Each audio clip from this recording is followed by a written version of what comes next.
Muy buenas tardes. Iniciamos la segunda conferencia magistral con el doctor Artur Haus.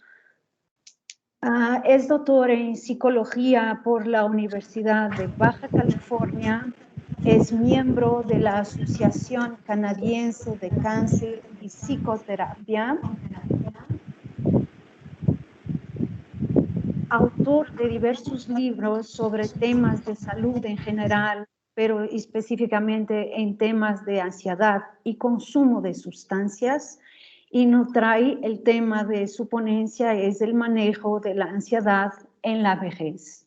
Doctor Arturo, bienvenido al tercero Congreso de Envejecimiento y Salud. Le doy la palabra. Muchas gracias. Muchísimas gracias a todos los organizadores por haberme invitado, especialmente doctora Vázquez Río y doctora Lascano.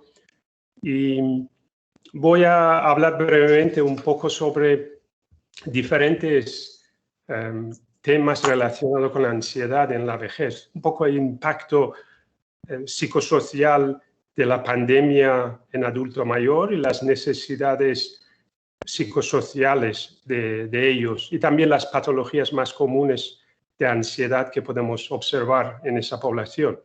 Y al final, pues tal vez recomendar algunas soluciones y tal vez también en términos de prevención.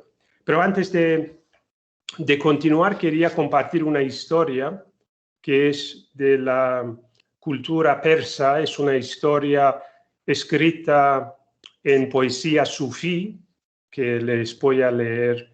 Es una historia muy breve. Habla de un rey, uno de los reyes persas, que en una ocasión estaba viajando a través de un vasto campo, cuando vio a un anciano trabajar la tierra.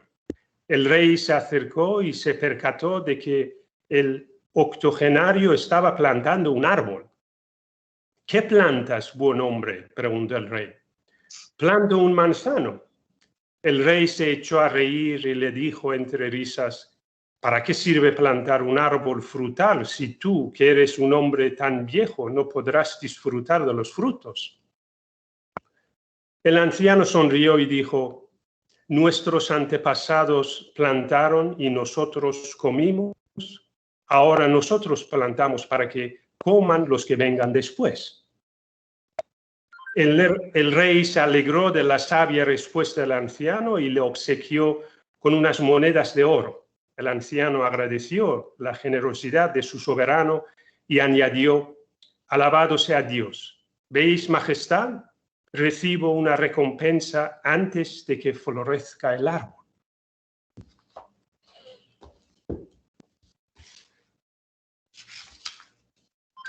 Pues como ya se ha hablado, la ansiedad y la depresión es entre los trastornos más comunes que se ve en la población de adulto mayor, y también es verdad, porque he oído la última pregunta que se hizo, de que hay más casos de ansiedad que depresión, y esto es verdad.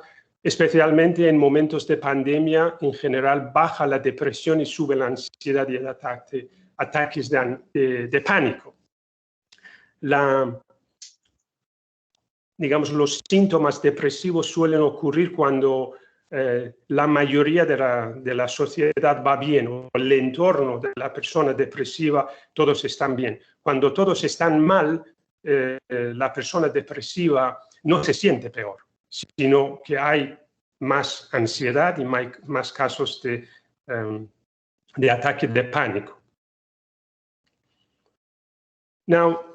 La mayoría de las personas que buscan tratamiento entre las personas mayores ven la ansiedad como un tratamiento médico, no lo ven como algo psicológico. Luego, más adelante, voy a explicar un poco por qué es una actitud un poco de las generaciones anteriores.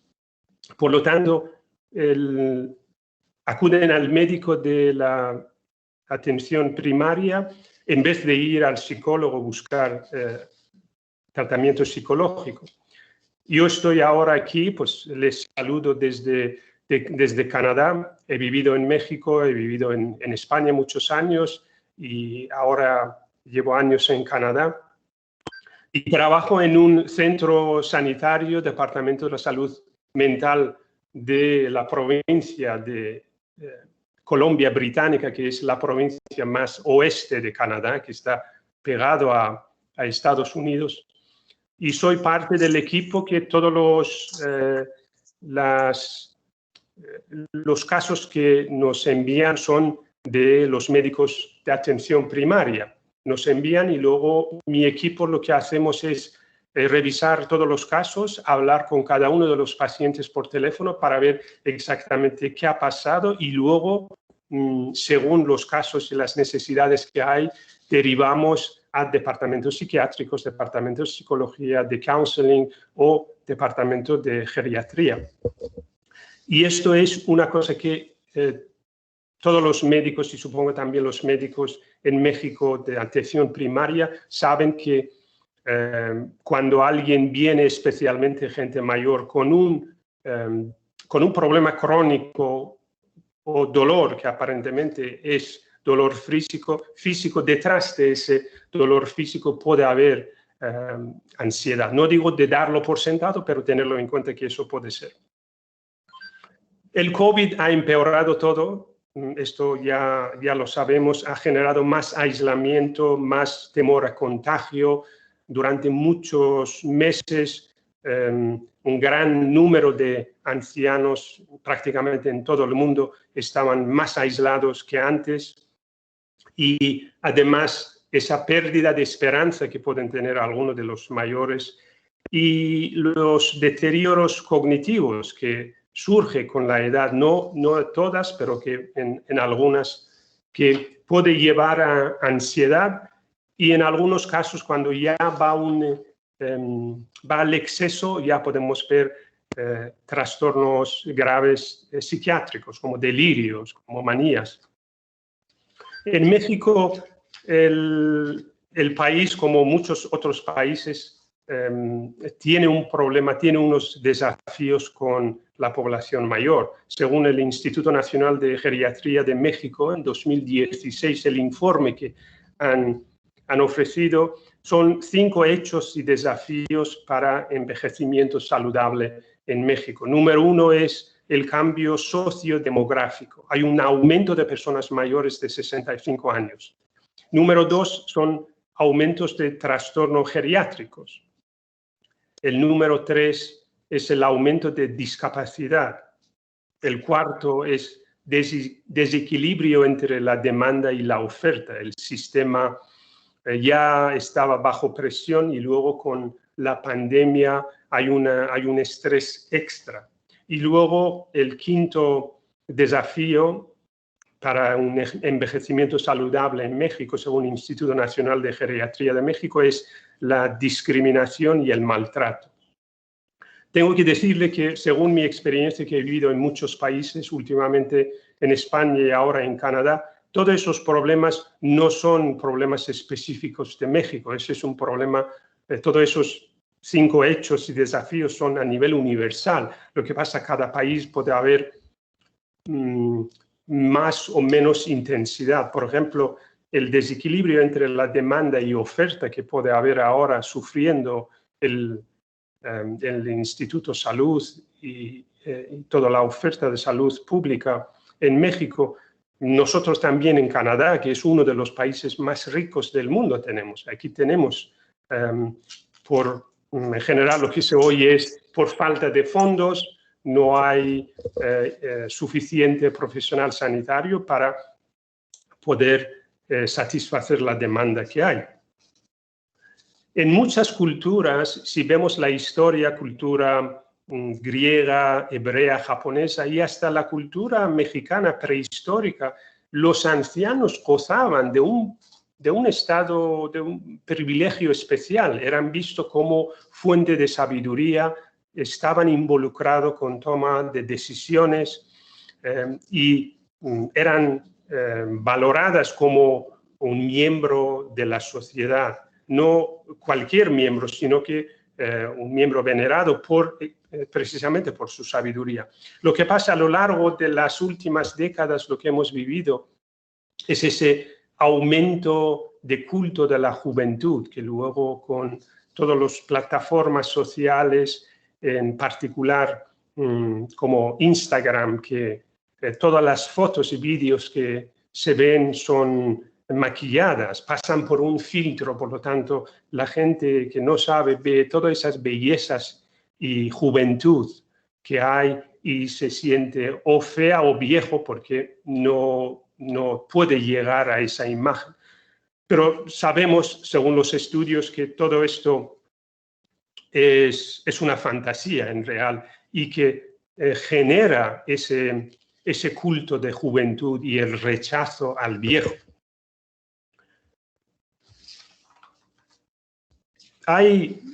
Lo que me gustó, la sugerencia que los organizadores dieron, y era la sugerencia del título que me gustó, era utilizar la palabra viejo, que era el manejo de ansiedad en la vejez, el título de mi presentación. Me gustó porque yo creo que, aunque podemos utilizar, yo ahora también estoy utilizando los términos de adulto mayor, anciano, pero no tenemos que tener miedo a la palabra vejez o viejo. Porque desafortunadamente, como decía, se ha hecho un poco como si fuera un sinónimo de demencia, de pobreza, de enfermedad. Y hay un médico psicoanalista argentino que tal vez ustedes conocen, Mario O'Donnell, que es mejor conocido como Pacho O'Donnell, que es un escritor, es un pensador, historiador y psicoanalista médico, que ahora tiene 80 años. Y en una ocasión le preguntaron cuál es su concepto de la vejez. Y O'Donnell respondió: yo no le tengo miedo a la palabra vejez, al contrario, la reivindico. Somos 7 millones de discriminados en la sociedad argentina. Una sociedad capitalista de consumo no tiene lugar para viejas y viejos, porque somos malos consumidores, por lo tanto somos material de descarte. El problema es que nosotros nos tragamos ese concepto y la sinonimia entre vejez y decadencia es actuada también por las viejas y los viejos. En general, las personas mayores estamos deterioradas, nos hemos dejado estar, hemos creído que la vejez es la antesala de la muerte. La pandemia, pues, añadió más pobreza, no solo en México, en muchos otros países. Pero no todo es malas noticias. Según los datos que yo tengo, hay ciertas buenas noticias en todo el mundo, pero hablando de México, la población, por ejemplo, sin acceso a la seguridad social pasó de 53% a 52%. Es un pequeño, pero es bastante, porque estamos hablando de más de 200.000 personas. Y la mayoría de esas personas que no tenían cobertura de la seguridad social estaban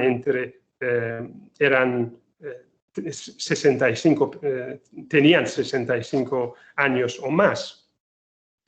Por lo tanto, hay malas noticias, pero también hay un despertar entre los políticos y también los profesionales sanitarios en la población general para qué podemos hacer con ese desafío a nivel mundial, esa pandemia de COVID. Ahora, una de las razones que puede contribuir a esa discriminación, yo espero que lo puedan rectificar, es la decisión que ha tomado la Organización Mundial de la Salud, que decidió incluir la vejez como una enfermedad en su clasificación estadística internacional. Ya hay movimientos de profesionales sanitarios y políticos para que la OMS pueda cambiar esto. Pero si ustedes miran, esto no ha salido, pero está previsto para enero de 2022, dentro de pocos meses. La OMS, según su página web, sostiene que la Clasificación Estadística Internacional de Enfermedades y Problemas de la Salud Relacionados, con la sigla CIE, es un instrumento para identificar la tendencia estadística de salud en todo el mundo, para un poco ver, porque tienen unos 55.000 códigos en esa clasificación. Pero el hecho que la vejez está catalogado como un síntoma de enfermedad, esto pues ha preocupado a los profesionales sanitarios, porque ya añade un cierto grado de discriminación. Si ustedes quieren, pues pueden buscarlo en la página web de la OMS o en Google. Si ponen el código MG24 de la sección de síntomas generales, pues aparecerá la información sobre ese tema. Por lo tanto, como el médico psicoanalista estaba explicando, la vejez no es sinónimo de enfermedad. Estamos hablando de una etapa natural como niñez, adolescencia, adultez, que tiene sus limitaciones, pero también tiene sus lados positivos. Y hay muchas personas que, gracias a Dios, en nuestro entorno, familiares, tal vez parientes que ustedes conocen o personas famosas que a pesar de tener 80, 90 años son personas activas, pueden tener limitaciones por enfermedades, por dificultades físicas que puedan tener, porque ya no tienen nivel energético como antes, pero que son activas, sea en su trabajo o sea en actividades sociales. Yo tengo una lista larga, no voy a leer todas las listas, son actores y actrices y artistas bastante conocidos que ustedes conocerán de México, por ejemplo, Rosita Quintana, 96 años, Elsa Aguirre, 90 años, pasando a varones, Ignacio López Tarso, 96 años, Armando Silvestre, 95. Son artistas, personas, obviamente, repito, estas son personas que son conocidas, pero hay personas, como decía, entre nuestros parientes y conocidos que también, a pesar de tener cierta edad, siguen siendo activas. Por lo tanto, no es la regla, pero desafortunadamente todavía es un número pequeño, es una excepción que esperamos que esto sea cada vez más grande. Hablando un poquito sobre la diferencia entre Canadá y México, la población de Canadá es 37 millones comparado con México, que es 126. En Canadá tenemos 17% de personas mayores de 65 años, mientras que en México, según los datos que hay, son 12% las personas mayores de 60 años. Que obviamente, como decía, aquí las personas mayores pues gozan de una vida, de un bienestar social y material más alto que otros países, otras personas, precisamente porque viven en Canadá, en un país que es un país rico y tiene una oferta bastante fuerte a nivel sanitario. Pero cuando hay pandemia, el estrés y la ansiedad es prácticamente igual, afecta a todos, no de igual manera, pero afecta a todos. Por ejemplo, el tema de soledad y aislamiento, que es un factor bastante fuerte para generar la ansiedad entre adulto mayor, según las estadísticas, en 2017, en Ciudad de México, 43% de los adultos mayores vivían solos, en soledad.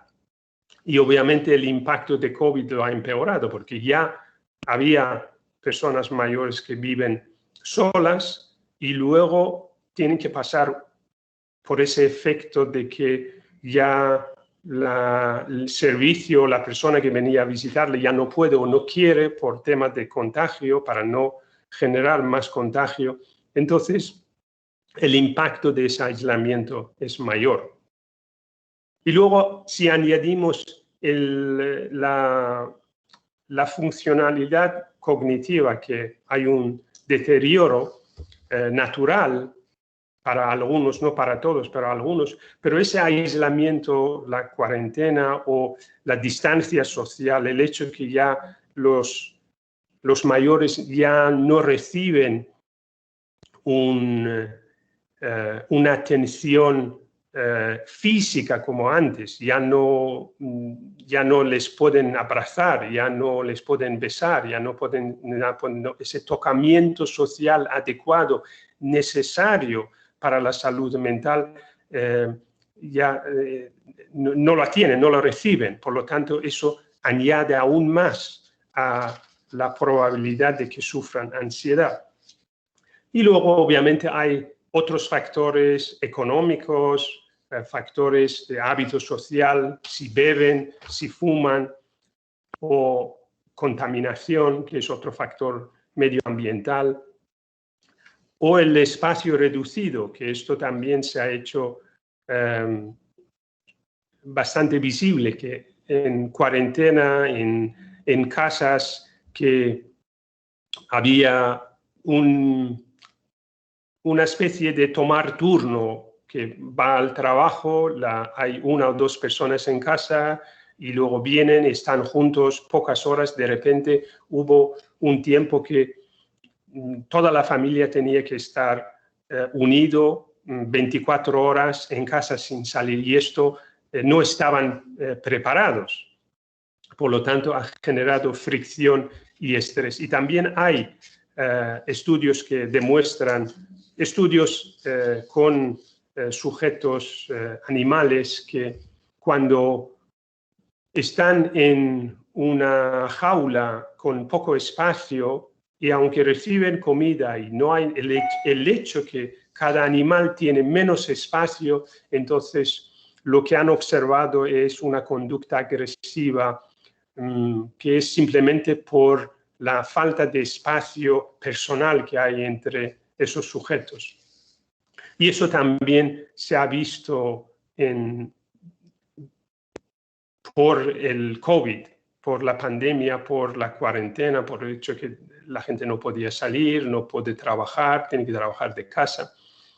Y luego la falta de apoyo social, que puede contribuir a la ansiedad. Y por último, que creo que es la más importante, y esto lo hizo bastante famoso el psiquiatra austríaco Viktor Frankl, que vivió durante unos años en Auschwitz, y él habló del significado de la vida, que uno de los factores de satisfacción personal y salud mental es que la persona tenga un significado de la vida, que su vida tiene significado y que puede aportar a la sociedad, que luego ya en algunos casos entre adulto mayor, una de las cosas que podemos observar es que se sienten como no sirvo para nada. Una de las personas que justo la semana pasada estaba hablando con una paciente, una señora de 75 años, y su problema era ansiedad, pues había ido a su médico de atención primaria, médico de familia, y el médico de familia nos deriva a nosotros por la ansiedad, para que podamos ofrecerle tratamiento psiquiátrico o psicoterapéutico. Y cuando hablé con ella, pues vive sola, hace 2 años es viuda, todavía no ha superado la muerte de su esposo y se siente aislado, no puede salir, porque en Canadá, aunque hace un mes la situación ha mejorado, ya no había distancia social, ya podíamos ir a restaurantes sin mascarilla, ya se habían abierto porque los casos habían bajado bastante, Pero de repente empezó la cuarta ola en Canadá y otra vez volvemos y estamos en la provincia donde más casos de COVID hay y otra vez volvemos a tener las restricciones de antes. Hablando con esa señora, ella se quejaba que ya no puede salir, ya no puede hacer lo que quiere, no puede tener las visitas que tenía.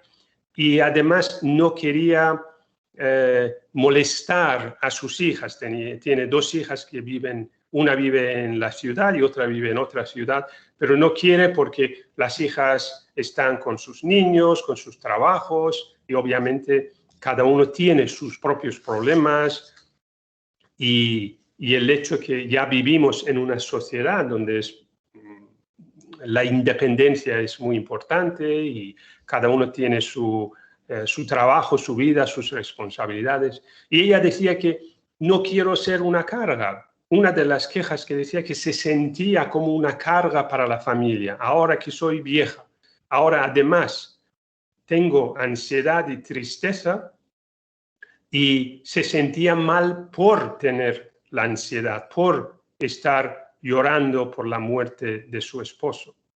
Y una de las cosas que decía también era que ya no valgo para nada, no sirvo para nada. ¿Qué estoy haciendo?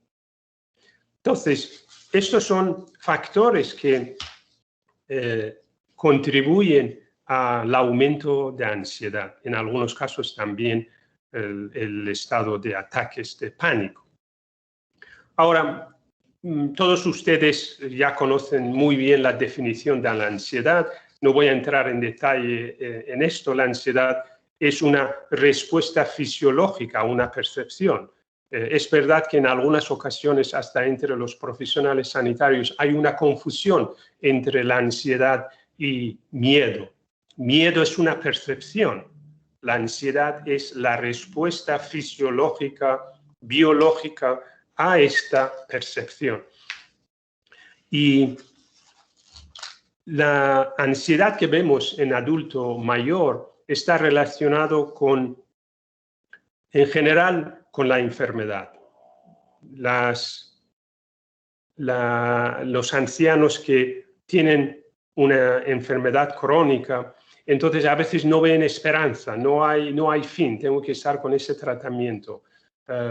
Hace unos meses hablé con un señor más joven, tenía 67 años, y su problema también era ansiedad, derivado por el médico de familia, porque tenía dolores en la rodilla, tenía problemas estomacales.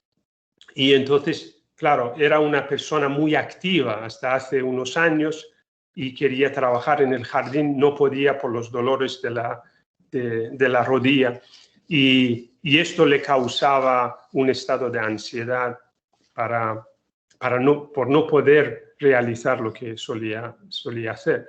Y luego, como decía, otro factor que genera esa ansiedad es considerarse como una carga, no solo para la familia, pero para la sociedad, porque el adulto mayor viene de una generación de personas muy fuertes, personas que se hicieron a sí mismos, han pasado muy cerca a la guerra, a veces hambruna, y pertenecen a esa generación que los problemas tienes que solucionarlo tú mismo, tienes que ser fuerte, si no, pues aguantas y punto. Por lo tanto, no suelen quejarse y si surge algo que es un problema que ya se ha manifestado a nivel psicosomático, entonces el médico le llama la atención, entonces se sienten mal, se sienten como un fracaso. Ahora, a mi edad tengo ansiedad. ¿Qué me pasa? Que no puedo ser feliz. Si yo que he pasado por todas esas adversidades en mi vida. Y luego el no ser útil, no encontrar ese significado. Pasan por un periodo donde el protagonismo principal de sus vidas eran los hijos o el esposo o la esposa. Por lo tanto, el objetivo, el significado de la vida es llevar adelante la familia, trabajar, cuidar a los niños, pero luego cuando los niños ya se independizan y están solos, o aún más cuando fallece el esposo o las esposas, entonces ya muchas de ellos no encuentran un significado, no encuentran su objetivo en la vida. Y eso hace que la confianza en sí mismo disminuye, ya no tienen la misma autoestima. Y hay unas cifras, no entraré en detalle a menos que alguien esté interesado, pero todos esos números están disponibles en Internet, de cifras del suicidio entre las personas mayores. La diferencia, brevemente para comentarlo, la diferencia entre suicidio entre personas ancianas y jóvenes es que las personas jóvenes, que yo hace tiempo he trabajado en un centro juvenil y prácticamente todos los jóvenes tenían ideas suicidas. Los jóvenes, lo que vemos, tienen muchos intentos de suicidio, pensamientos pasivos, a veces activos, intentan algún acto suicidio, pero luego lo paran. Son capaces de llamar a la familia, o si han tomado una sobredosis de medicamento, provocar vómito para sacarlo fuera. Y entonces, según las estadísticas, cada 100 intentos de suicidio entre jóvenes hay una muerte, mientras que en adulto mayor hay una muerte en cada 4 intentos. Por lo tanto, el adulto mayor se lo toma muy en serio. Son muy buenos en no dejar rastro, no dan señales, mientras que los jóvenes empiezan a dar señales, regalan a veces sus objetos que les gusta, escriben, empiezan a hablar que la vida no tiene sentido, la vida que no vale para nada, mientras que los ancianos que empiezan a contemplar el suicidio son muy buenos en ocultarlo y no dan ninguna señal. Es muy difícil poder percatar los síntomas de suicidio en los adultos mayores, en los ancianos.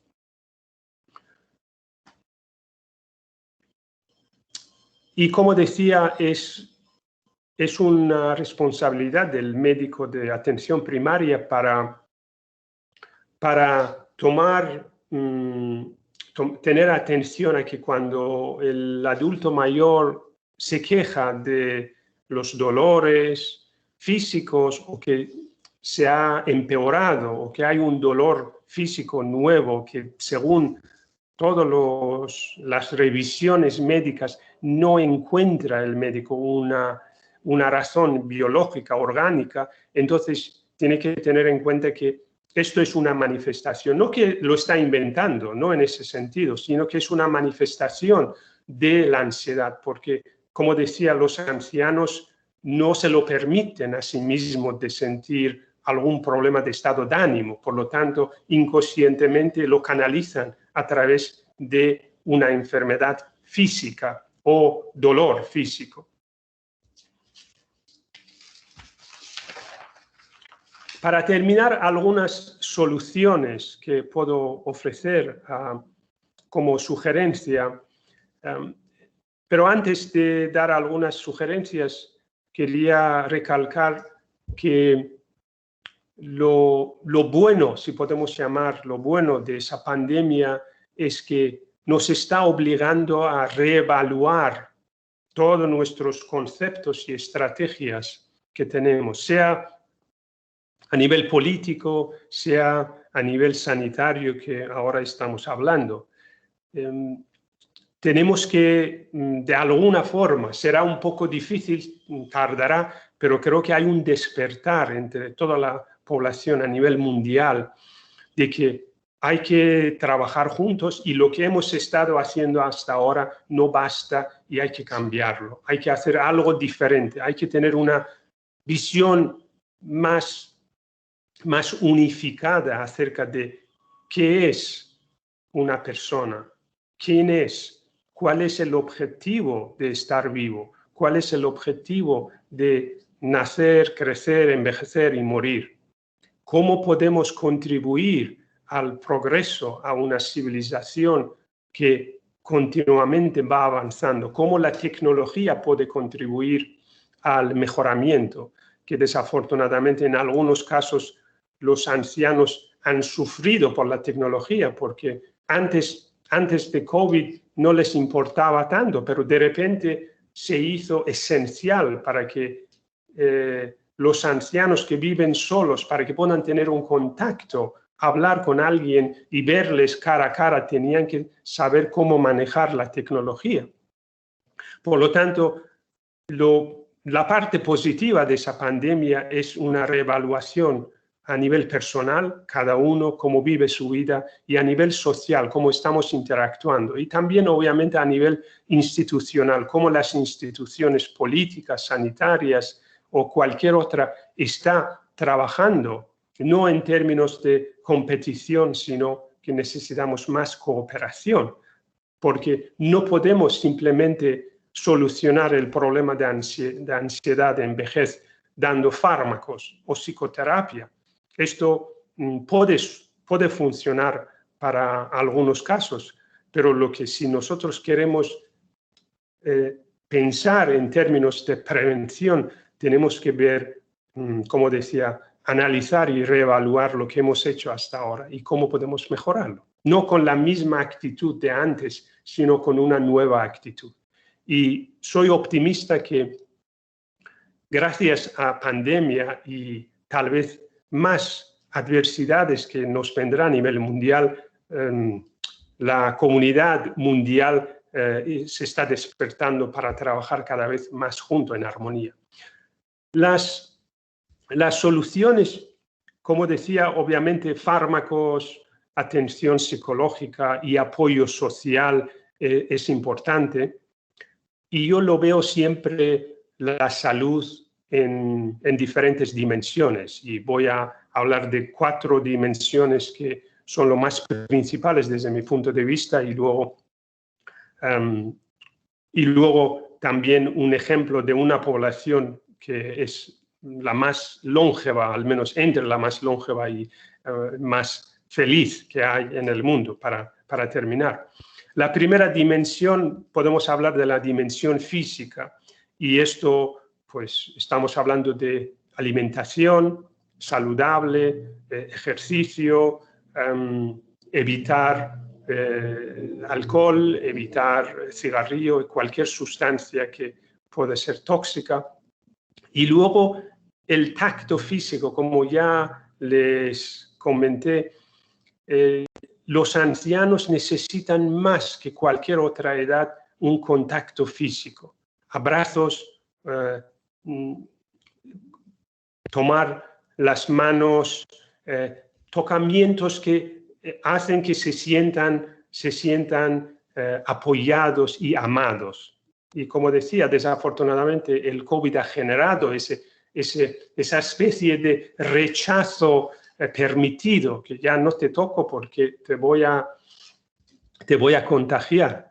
Pero bueno, si estamos en nuestro núcleo donde podemos y ambas personas están vacunadas, sería bueno tener en cuenta esto. Y si no, pues masaje. Es muy importante que la persona reciba, aunque sea una especie de tacto profesional como masajista. La otra dimensión es a nivel mental, y es que todas las investigaciones demuestran que cuando la mente es activa, especialmente en la edad avanzada, intelectualmente activa, la persona es más feliz y también evita problemas cognitivos como deterioros que puede haber. Aprender un nuevo idioma, hay estudios que hablan de bailar como algo que previene demencia. Hay un estudio que no me acuerdo, pero lo leí, que demostraba todos los beneficios de aprender nuevos pases de baile. La tercera es la dimensión social. Cómo podemos generar o mantener para que los ancianos se sientan útiles, se sientan parte de la sociedad. Aunque esto puede ser simplemente por las limitaciones que hay, restricciones que tenemos ahora por COVID, por teléfono, ¿no? Consultar con ancianos que conocemos, con nuestros parientes sobre los temas que tenemos, lo que sea. Queremos tomar una decisión, llamar y preguntar, mira, quiero tomar esa decisión, pero quería hablar contigo a ver qué piensas tú de ese tema. Yo prefiero hacer esto, pero no estoy seguro. De alguna forma involucrar a los ancianos en la vida social, comunitaria, familiar. Y lo más fácil es escucharles la consulta, consultarles, preguntarles sus opiniones. Y la cuarta, la última dimensión que ya lo hablé un poco cuando mencioné a Viktor Frankl, es la dimensión espiritual, que si la persona está bien alimentada, tiene apoyo social y también es intelectualmente activa, pero que no tiene significado de la vida, no goza de que está contribuyendo y que su vida vale, no solo vale para sí mismo, sino que también está contribuyendo a los demás. Entonces, obviamente, algo falta ahí. Por lo tanto, esas 4 dimensiones físicas, mentales, sociales y también espirituales son importantes para que podamos prevenir la ansiedad, o cuando estamos ayudando al anciano con su problema de ansiedad, al menos tener en cuenta de cómo podemos inyectar recursos o movilizar los recursos que puede tener. La población más famosa que sale en todos los estudios es Okinawa, en Japón, que son personas muy mayores, 90, 95 años, hasta 100 años de edad, están trabajando en su propio jardín, se juntan, cantan, son felices, se sienten útiles por las actividades que realizan, pero también se sienten parte de una comunidad porque se juntan, hablan cada semana, tienen unos encuentros regulares y luego tienen una alegría acerca de la vida. Y me gustaría terminar mi presentación con una cita de Ingmar Bergman, que era un director de cine sueco, y escribió: envejecer es como escalar una gran montaña. Mientras se sube, las fuerzas disminuyen, pero la mirada es más libre, la vista más amplia y serena. Muchas gracias.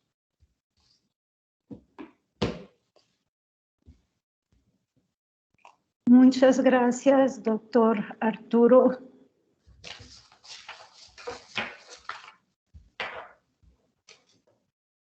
El tiempo excelente.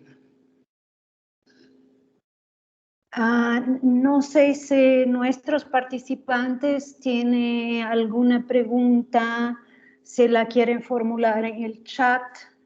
Pido a la parte del staff si verifica alguna pregunta, si alguien quiere también hacer de forma presencial, pues puede utilizar el icon de la manito.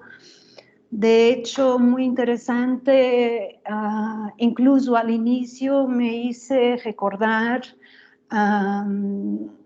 el autor, el filósofo Jens Johan, que nos habla de la ética de la responsabilidad, que es que nosotros tenemos que dejar a las generaciones futuras y que tenemos esa responsabilidad. Y las sociedades parece que están cada vez más individualistas cuando nosotros verificamos con esta situación de pandemia que todos dependemos unos de los otros y que sí, los adultos mayores son una biblioteca de experiencias. Felizmente, la posibilidad de tener más longevidad, más años de vida, nos ha dado la posibilidad de compartir sus experiencias. Entonces, me parece muy interesante el cuento. No lo conocía, lo voy a buscar porque sí, me ha gustado mucho. Aquí tenemos un participante. Nayeli, ¿nos quiere colocar una pregunta? ¿Algún comentario? También he puesto en el chat mi correo electrónico. Es fácil, es con Gmail, es mi nombre, punto, mi apellido, @gmail.com. Ustedes pueden enviarme preguntas, comentarios, estaré agradecido. Muy bien.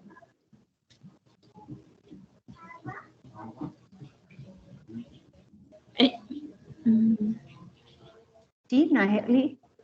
Mi pregunta era sobre si el adulto mayor, por decir, está en un modo depresivo y no quiere realizar ninguna de las recomendaciones que sugirió el doctor, ¿qué es lo que podría hacer? Vale, está hablando de resistencia al tratamiento, ¿verdad? Esa resistencia al tratamiento es un problema no solo para adulto mayor, es para todos los pacientes a todas las edades. Eso es una responsabilidad de profesional sanitario que para que pueda tener las habilidades comunicativas suficientes para poder convencer o persuadir a la persona para que tome su medicamento o que haga. Eso es una responsabilidad que tenemos que tomarlo nosotros, no darlo a la persona mayor de que es vago, es viejo, no entiende, no quiere hacer, etcétera, sino que como yo, como familiar, como yo, como profesional sanitario, puedo utilizar una comunicación adecuada para motivar a esa persona para que realice el tratamiento. Muchas gracias, doctor. Gracias. Ya tenemos algunos comentarios a felicitarlo y creo que no hay preguntas en el chat, pero bueno, sí. Hay más una pregunta. Sí, adelante. Sí, yo también puse por ahí que por supuesto que me encantaron todas las recomendaciones, doctor. Antemano, pues muchas gracias. Mi nombre es Isabel, de acá de México, Durango en específico. Y por supuesto que la espiritualidad, yo creo que siempre le digo a los pacientes que es donde nos tenemos que agarrar de cualquier edad. Para cualquier situación que nos esté pasando, pues por supuesto que la espiritualidad, dice Daniel Kahneman, que la inteligencia emocional y ahí la espiritualidad pues es número uno, ¿verdad? Y pues sí, yo creo que con lo que comentaba la compañera también es pues integrar a la familia con eso del medicamento de los pacientes, por supuesto que es una integración y pues eso sería. Muchas gracias por sus recomendaciones y su intervención. Mucho gusto. Muchas gracias, Isabel. Yo tengo un participante que tiene usuario Díaz Sergio que me pregunta si puede acceder para preguntar. Sergio, ¿se puede abrir su micrófono y nos quedaría? Sí, gracias. Muchas gracias. Gracias, muy amable. Bueno, yo he trabajado mucho tiempo con adulto mayor. Yo tengo de profesión, soy nutriólogo, y entonces el problema que yo me enfrento muy a menudo es que derivado del estado anímico, entonces ellos dejan de comer. Sin embargo, para mí se vuelve muy complejo. ¿Por qué? Porque si deja de comer, pues entonces está en un estado completamente de depleción, en el estado de pérdida de masa muscular, pérdida de apetito, pérdida de muchas cosas, pero sobre todo que está poniendo en riesgo ya no nada más su salud mental, sino también la salud de forma integral. Yo les digo, me veo mucho con este problema derivado de que para mí es importante que esté bien desde lo emocional, porque si está bien emocionalmente, seguramente va a poder comer. Y de igual forma, si ya comió, pues entonces seguramente si tiene alguna patología en específico, pues seguramente va a salir adelante.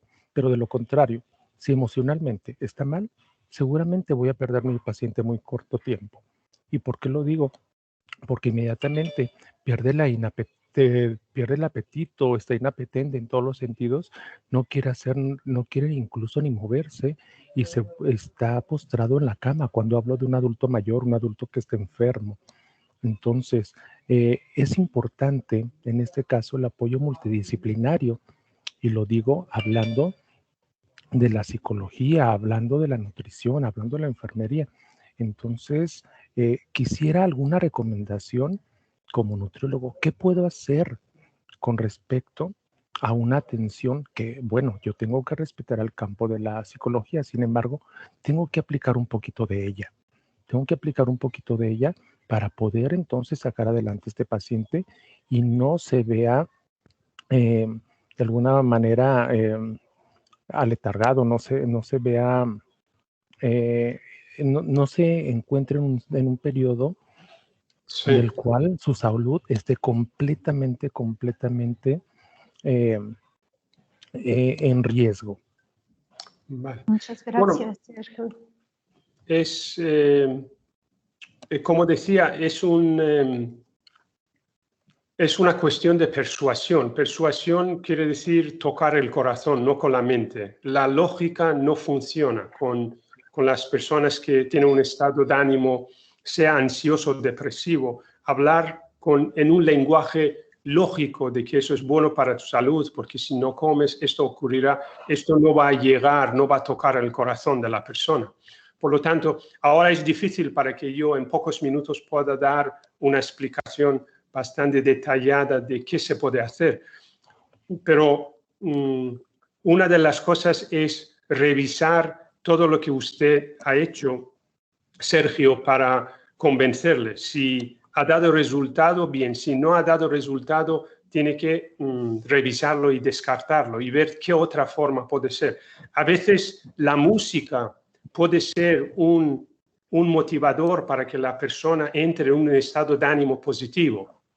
Y el hecho que está escuchando la música de su niñez, de juventud, entra y se conecta con un estado más alegre. Entonces, eso puede ser una ocasión donde esto puede funcionar. Pero repito, hay tantos factores que tengo que saber para poder decirle, mire, si utiliza esta estrategia es mejor. Y luego, yo no creo que sea su responsabilidad ayudar a la persona a sentirse mejor, es su responsabilidad de quien está realizando el tratamiento psiquiátrico o psicológico para que pueda, en primer lugar, ayudar a la persona para que esté mejor de su estado de ánimo.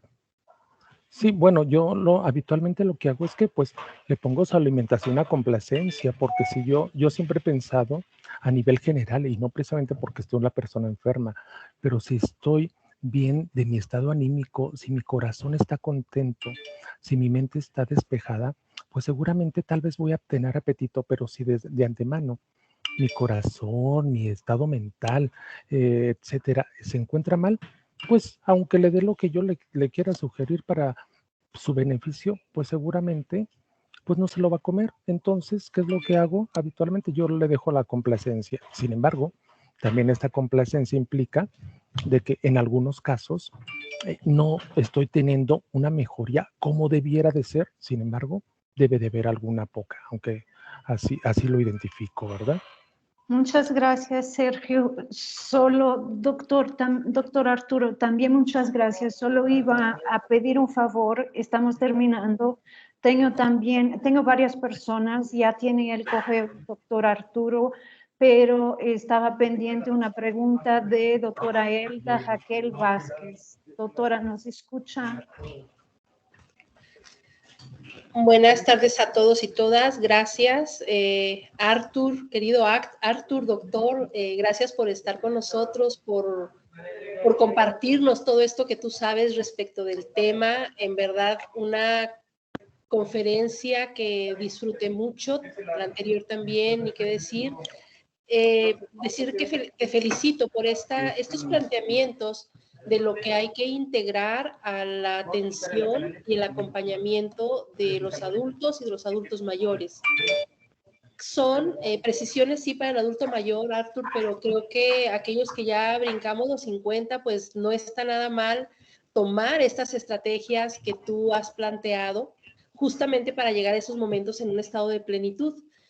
Comentarles a todos también que el trabajo de entrevista motivacional y adherencia terapéutica lo hemos atendido nosotros aquí en la facultad con pacientes con enfermedades crónico-degenerativas, pero justamente engarza muy bien con esto que tú nos planteaste para el trabajo del adulto mayor. Entonces yo creo que lo siguiente será una invitación abierta para desarrollar más adelante, ¿por qué no?, un taller con estas estrategias que nos lleven a la adherencia terapéutica del adulto mayor hacia esta plenitud de vida.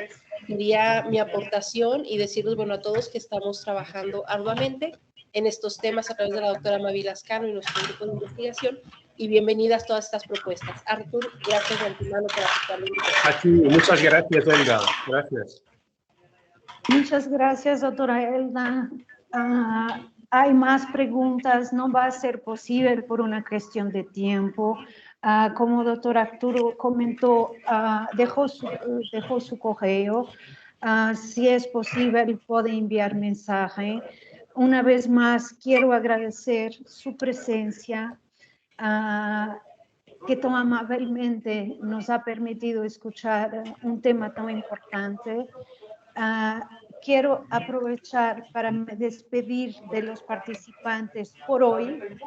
Mañana vamos a tener, como se dice, mañana vamos a iniciar los trabajos a las 9 de la mañana. Hay un micrófono que está conectado. Muchas gracias, les saludo. Muchas gracias por la invitación. Un saludo a todos. Gracias a usted. Muchas gracias. Adiós. Bonita tarde.